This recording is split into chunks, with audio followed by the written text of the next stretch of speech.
พร้อมเดี๋ยวพรุ่งนี้ก็ดินก้นหลุมทุเรียนวันนี้ก็เดินทั้งวัน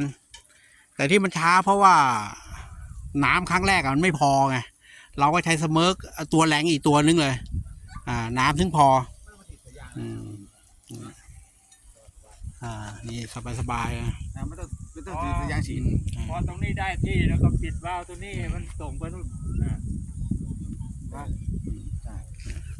น้ำพร้อมยาวสุดนู่นเลยประมาณสัก40-50 เมตรสุดนู่นเลยปิดได้